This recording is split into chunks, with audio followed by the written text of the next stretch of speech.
Hi, I'm Richard Paterson, drum tutor from the ICMP in London. I'm joined again by Jane Gregory, who's our resident Alexander technique expert. So, what will we be doing today? Well, today we're going to show drummers how they can lie down.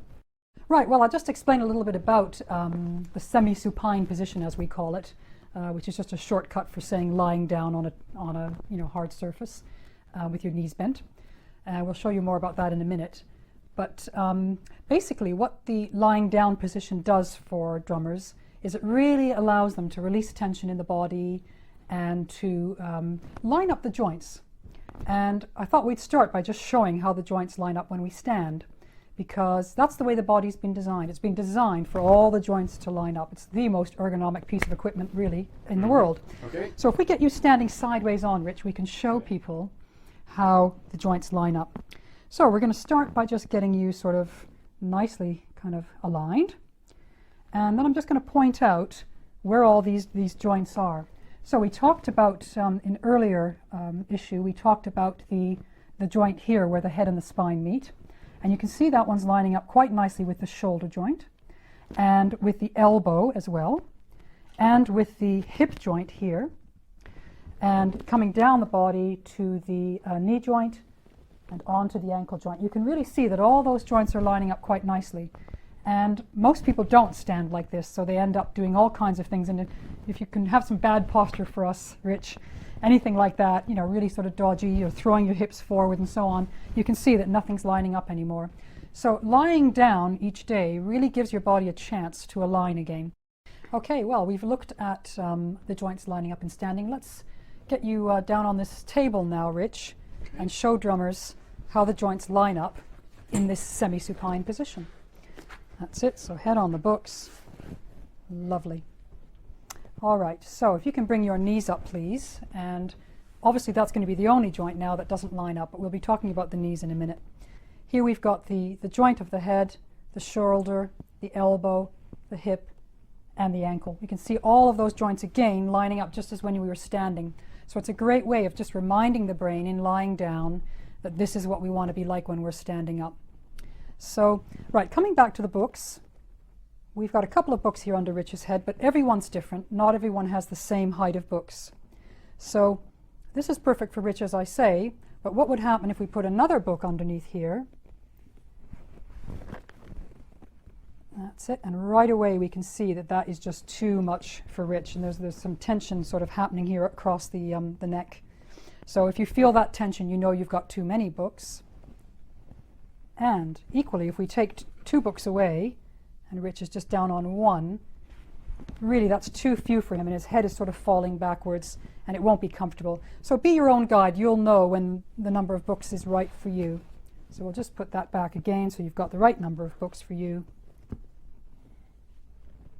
That's great. How does that feel, Rich? This is good. How often should we do this and for how long? Right, that's a good question.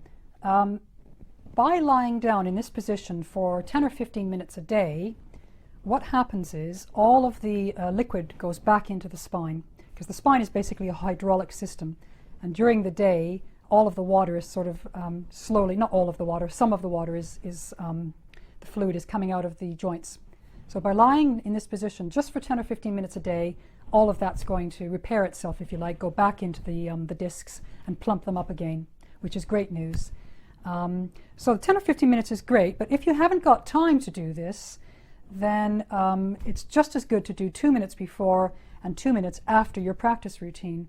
And what that does is, the 2 minutes before is just going to kind of get the nervous system quietened down and get you ready to be more aware as you go to play. And then the few minutes that you do afterwards really just kind of takes all that tension that you've created through playing and lets it kind of just ease out of the body. So even 2 or 3 minutes is a really beneficial thing to do. I'd just like to have a word now about knees. And as you'll notice, the knees are the only thing that aren't lining up with the rest of the body. And that's for a very good reason. By having the knees going up to the ceiling, it really rests this part of the back, the lower back, which can be a real problem for drummers.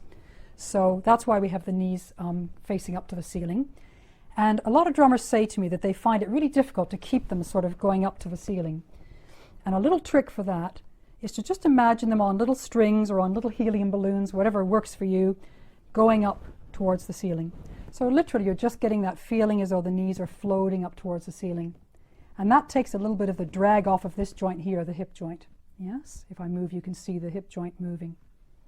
So just to round up on that, semi-supine, a fantastic way of just kind of, re-energizing, getting your energy back for playing. Also a fantastic way of quietening down the nervous system. It's also going to help the spine to plump up again. And I could go on forever. There are really so many reasons for doing this semi-supine each day. And in the first few sort of days of doing it, you may not feel much happening, and you might even be thinking to yourself, why am I bothering? But stick with it, because you'll find that after a little while, the body really does start to let go. Jane, what should drummers think about whilst they're lying down? Right, yeah, that's a good question. The thing to think about when lying down in this position is to keep it really, really simple.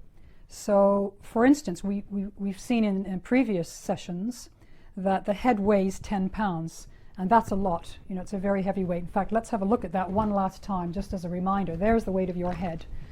So it's a nice idea to just let the head drop onto the books. So just thinking about the weight of the head, dropping the head down onto the books, you'll find that your neck starts to let go. It really does start to release.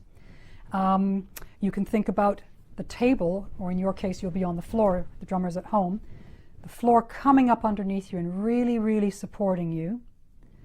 Okay, you can think about your knees going to the ceiling, as we said earlier. And I'll just come over here again to the head. And you can think about the chest widening across. Yeah, this is the perfect position from which to imagine the chest just kind of expanding across into the shoulders. So that's just a few little pointers. And other things may occur to you. Just go with what comes with the flow, But generally speaking, you're keeping it very, very simple and going round and round some of these thoughts. And you'll find that when you stand up again, you're really going to be feeling, quite energized. Okay, so thanks, Jane. That actually concludes our series on Alexander technique. We're going to continue with ergonomics and drumming next month. I think this Alexander technique concept is so relevant to drummers. It's really helped me out since I started going to Jane for lessons a few months ago. So Jane, is there anything else you want to say before we finish up? Yeah, I think I'll just finish by saying that if drummers have found some of these tips useful, it really is a good idea to go along and have a one-to-one lesson with a trained Alexander teacher. And there's nothing really like the real thing. It's easy to talk about this and give you lots of tips, but at the end of the day, to have a lesson will kind of bring home some of these ideas and help you with your posture and any tension you might be having, and it'll make you a better drummer. So do check it out. Brilliant. Thanks very much, Jane. It's been a pleasure. Thank you.